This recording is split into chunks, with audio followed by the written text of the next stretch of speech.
To Life That Matters. My name is Dr. Sharon Norris Elliott. And I'm Lady Laura Simon. And we're here again. We get so excited to talk with you just about all the things that concern us. You know, the whole idea of Life That Matters, our show, is to marry this earthly life with your heavenly one. Yes. You know, that it's supposed to go together. It's supposed to go together. Suppose. That's the operative word. Supposed The to operative go word. together. Like, we are living in the world, although we're not of it. We're in it, and God expects us to live here, and we have all the experiences and all that kind of thing. But we're supposed to be living by the word of God. Right. So I was so To act right. that part. So I was so excited. Laura had gone, you know, she and her Somewhere. husband was cruising and doing all kind of stuff like that. And I was here all by myself. That's all right. But anyway, during that time, I had interviewed my boys. If you haven't seen those shows, go back a few weeks. And Matthew and Mark and me, we're all entrepreneurs. Yes. And I wanted to get them together and, of course, introduce them to you all, but also hear how it is that they got into their own businesses and just what it's like, right? Being a person of faith in business. Right. In business. Right. And so today and for several more shows, Laura and I are going to talk about the business of ministry. Because it is a business. Yeah. And I was really excited about those shows because I actually got feedback. I love for you to give feedback, right? Email us or send a letter to HSBN or whatever. But with those shows, they were so different from some of the other shows on the network and what have you, that people really resonated with looking at something so practical. Yeah. Right? And so I want to do some more Okay. of that Okay. because you resonate. I can Yes, feel you you like can- this, she feels resonating. you. Resonating. So, Lady Laura, you and your husband are definitely in business We are Tent Makers As- LLC. as ministers. So I'd like to start with you giving us a feel for, because we look at our pastors and we think, yeah, okay, they obviously they work for the church, but I don't think we get it that's how you guys eat. That's how you, Okay, so the business of ministry, like pulpit ministry and all of that, can you kind of give us some insight into what that's like or what that's all about? Ooh, so for us, it's like a different season right now because we have still the two college age boys that are, so we're having to do a little bit more. So Tony does more like revivals, he travels more to make up. I'll say it like that, to make But up. he is A full-time a pastor. full-time pastor. Full-time. Okay. So we have an office. It started with just an office at the church, but now we have a home office. It's As a well. for real office. Ooh. Yeah, Okay. yeah. Printer, phones. Yeah. Yeah, because see, my dad was a pastor, and he had an office at church, but he also had an office at home. Yeah. And my big get in trouble all the time back in the day was being on the phone too long. Yeah. Because there was I no can such see thing that. as caller ID Or call waiting. or call waiting. Right. When I was a teenager, and I loved talking on the phone. There were no such things as these, right? And of course, I didn't have my own line. Right. We had one telephone line in the house. And so the rule was that I could not stay on the phone more than half an hour at a time. And how did that go? I stayed on punishment. Oh, yeah, I bet you did. Because my Yeah. mom was so unfair. She wouldn't come in and go, okay, it's almost a half an hour. No. She'd give me enough rope to hang myself.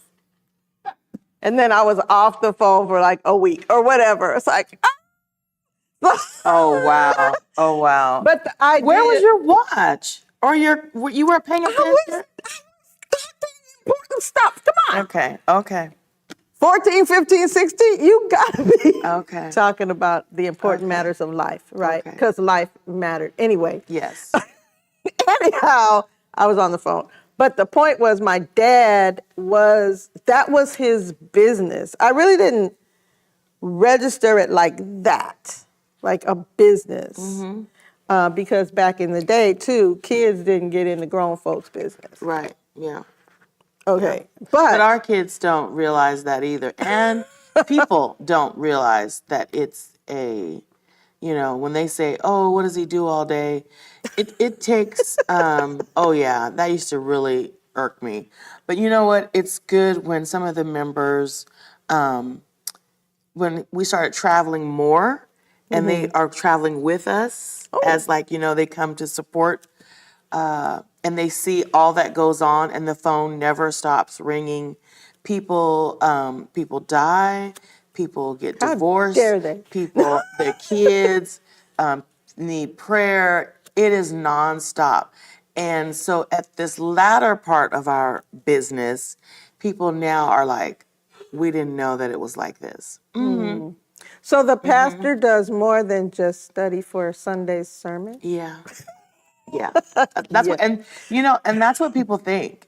People think that is all that he does, is Right. that he just studies. And you know what? We've done it so long that I just assume life is like that for everyone. Everybody. So Because when he it's not- still has to study. Right. Because he still has to lead, us. He's not my pastor, but my pastor's same way. Yeah. Right? He still has to have something to say. Right. From the Lord. From the Lord. For us Sunday after Sunday. And that's no small task. You're That's not not a just small task. pulling it, out of your ear. Okay, here's what we're gonna do. And when he doesn't study, you can tell. Oh. So that doesn't happen Very often. very often. He's like, oh, I am not going to embarrass God. So, but now people, especially the people who've been with us 30 years, so he's been pastoring 32, those folks are now going, we had no idea. Even my parents are like, we had no idea that this is what goes on. And imagine being on the cruise that you talked about. We're on the cruise, and for once, he couldn't use the phone. Okay, couldn't. But I had the international package. So they were calling you instead. So they were calling me Because instead. the first lady. Yeah. That's what we call our pastor's wives. Yeah. I know some traditions don't do that, but Right. the pastor's wife is like just one step away. So I should be able, if I can't get to him, I can get to her and get to him. And that's what they did on the cruise, on the boat. Wow. Yeah. Yeah. Yeah. So, folks now know, and and someone did pass away while we were on the boat. How dare they? I know. So, I had to talk about that. But it's so Because we think about needing the pastor and the pastor being available basically 24/7. Yeah, calls 11, 1. We've had 3 a.m., 4 a.m. Yeah. I remember the phone. Yeah. Ringing and Daddy having to get up, and because that's a pastor who does. That's a pastor. Yeah. With a pastor's heart. Pastor's heart. There you go. Right. They have to have the heart. Right. Because some people, when you talk about business, though, some pastors are in it for the money. And so we should have some music. I know. And so sometimes they don't. Yeah. They don't answer. Like office hours. Are You know, don't and call after 5. Yeah, that's crazy. some of our friends. I won't name any names. Yeah. They're like that. Yeah, So someone, the pulpit that my pastor, that my dad held while he was, you know, here and, you know, whatever, it became available a few years ago. And my sister still goes to that church. really, And so wow. she was on the search committee Oh wow. for the new pastor. And she called me to see if I wanted to be put on the list. And I went, No. And very honestly, here's why I do not have a pastor's heart. I love y'all You don't have a pastor's heart? and I want to be there. I have a friend heart. Yeah. So Laura knows if it's 3:00 in the morning and she really needs me, she could come. Okay, and okay, wait, hold on a minute. You know, Yeah, and you're gonna wake I'm up. going to wake up. I'm going to sit up. I'm going to, you know, I have a friendship heart. Yeah. But Yeah, a pastor's heart. for everybody in the church, I just think, and I didn't learn that until maybe 4 months ago that I was like, oh, I really do have. We're a team yeah. because other folks, my parents, my cousins, my friends are like, we not doing that. Right. Now, not all first ladies are called to be the past, they're still a team with their husband, all of that, you know. But that is really, and we've talked about halfway through the show, but that's the point of the show today, is about your call. About your call. Okay. Yeah. And living out your call as a ministry. Right. Okay, and Right. you got to realize that what God calls you to do, okay, you better do. Yeah, and I wasn't. I wasn't called into this. I've been his wife 32 years, almost 33 years. Now you've been called to that.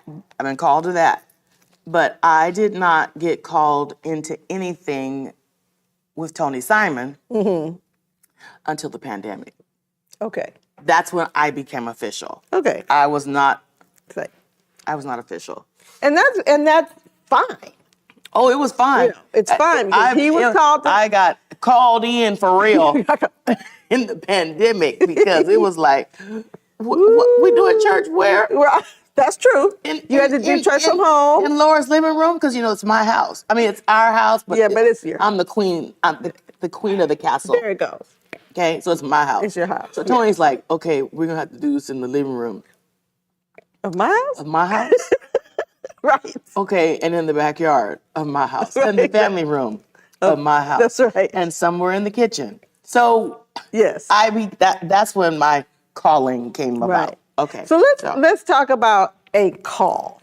Okay. Okay. Because I happen to believe that all believers are called to something. I believe that as well. Okay, that God wants us busy Busy in the kingdom of God, doing kingdom work. doing Yes. kingdom work.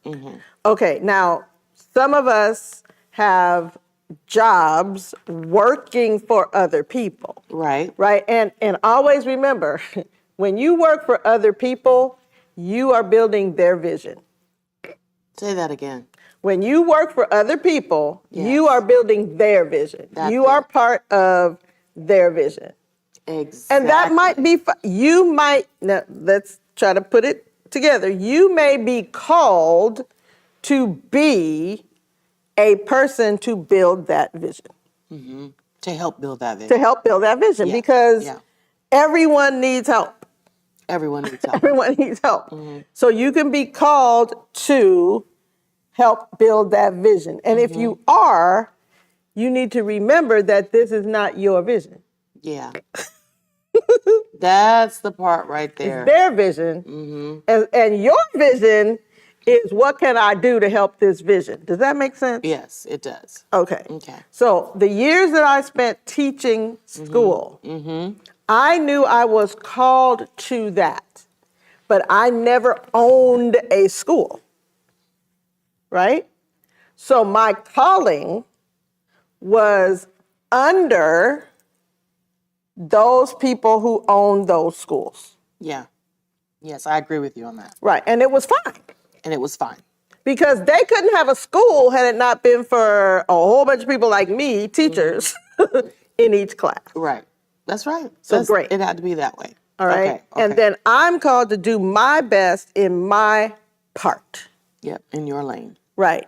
Just like in the bigger picture, when we talk about being entrepreneurs, or even someone who is going to lead a ministry or have the vision for the ministry, right? You are under the auspices of God, Yes. right? Just like you would have been under a boss. Under a boss. Right. There you Okay. go. So, Okay.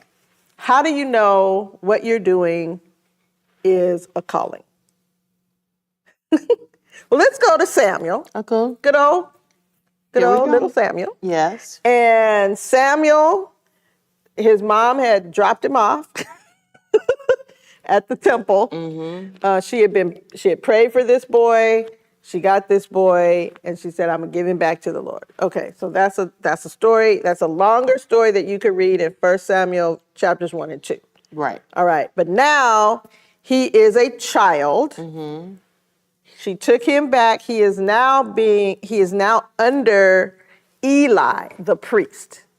So it's kind of like an adoption or foster kid kind of thing. Yeah. Okay. Yeah. And he is asleep. And he hears a voice that says something very profound to him. Very. That says, Samuel. Called him by his name. Call him by name. Now I think that's a point. I think so. Okay. That God is personal. And he will get your attention personally. Now that he will. Yeah. Now that's right there. We've talked about different times of hearing God's voice. Many times that we're sitting here at this desk and I live in a city maybe 15 miles, 20 miles from 20 you. miles. And the Lord gives me, I believe, what we're supposed to talk about.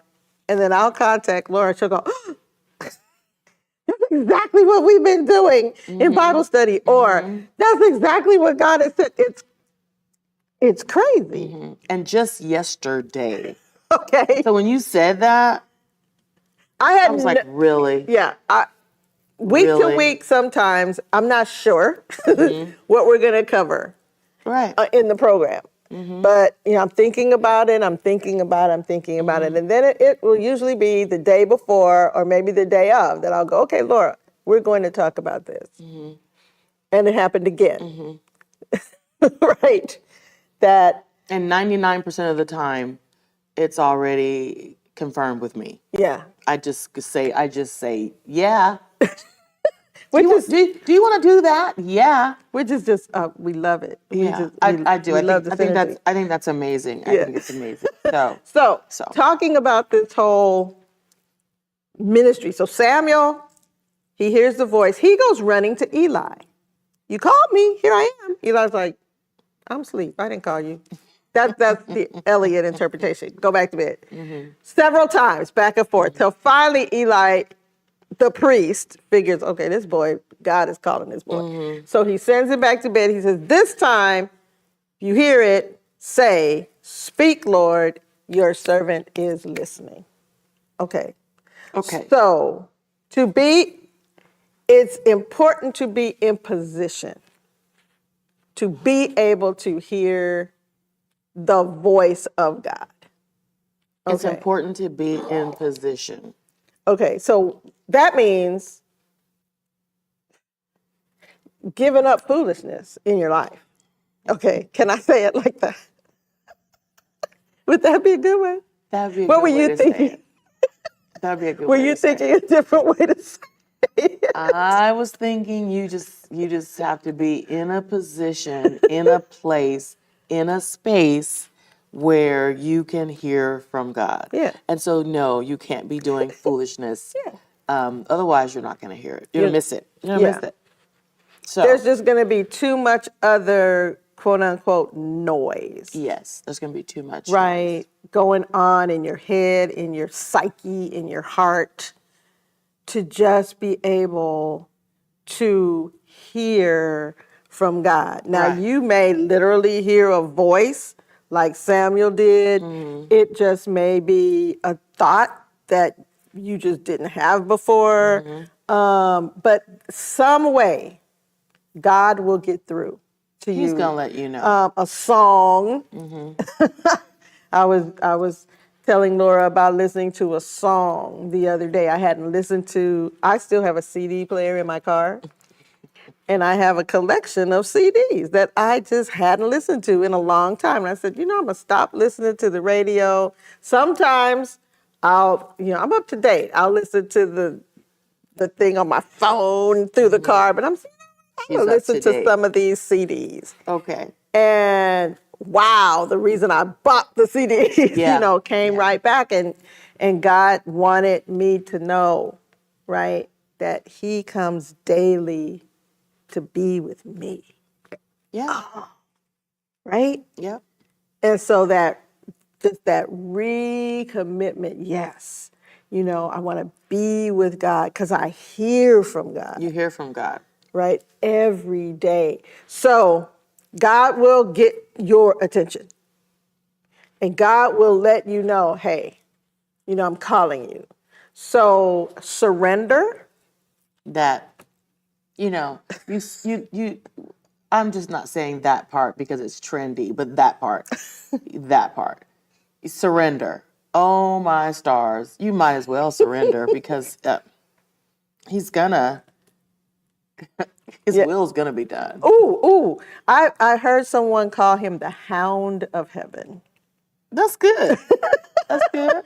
That's a good way to say it. That when God is so interested in you, your life matters so much to him that he will not let you not do what he's called you to do. That's it. See, he will not let you not. Right, He because there Is that are a double negative or no? I don't know, but hopefully you get the point. You get the point. Because there are blessings. Yeah. In other Especially words, doing it his way. yes, God is going somewhere with the call. Yeah. I used to tell my students all the time, you may not understand why we're doing this part, but trust me, I'm going somewhere.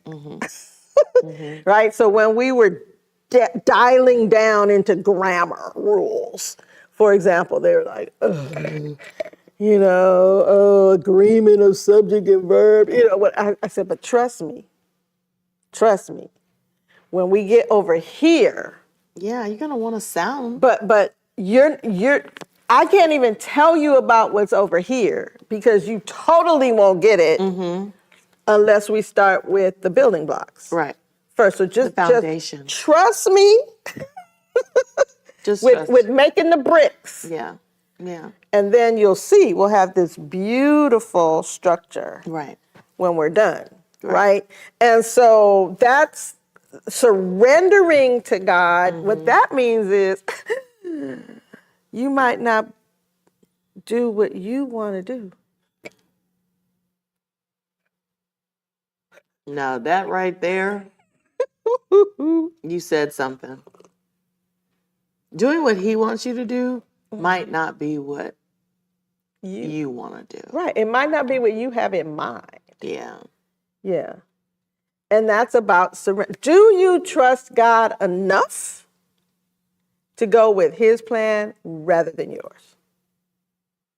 Or are you saying, here's my plan, God, so bless it? The latter. We do that. We do that a whole lot. Ooh, I know we do that. Women, we do that with men. Ooh, I found him, Lord. Now bless him to be the right one. Hello. And he's like, no, that's not how it works. That's not how it goes. Now That's you, not how it you and goes. Tony Simon have known each other since second grade. Is that right? Second No, grade? first grade. I'm sorry, I missed a year. First grade. Yeah, we were 5. He wants to say kinder. I'm like, no, boo-boo. I was at Montessori. You were there. Then I met you in first grade at this, Yeah. So entrepreneurship. God called you to be together. Yeah. That's like, wow. Is that And, we crazy? should have got married at 24. But I wasn't ready. 22, 24. I was like, he can't be it. Looking for Billy D or somebody else. It was not him. Somebody else. It wasn't him. But it was. But it was. And see, God saved you from a whole lot of He did. other, He did. like And look, craziness. and I had the nerve to write down everything I wanted in a man on the yellow pad like this. And I told God, this is what I want. And so God's like, oh, okay. And I thought I was writing down the football player I was dating at the time. Uh-huh. And when I checked it all off, I was like, this is Tony Simon.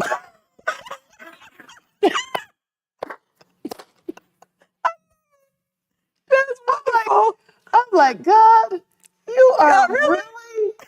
What? What?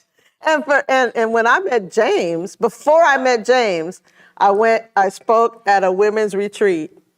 And I went to the singles class because when I speak at your retreat, I'm at the retreat. You're at the retreat. Okay. And I'm doing the art project, and everything. So I went to this class and it was on singles and they had us write down. Yeah. Just like that, and I wrote this list and everything and I put it away.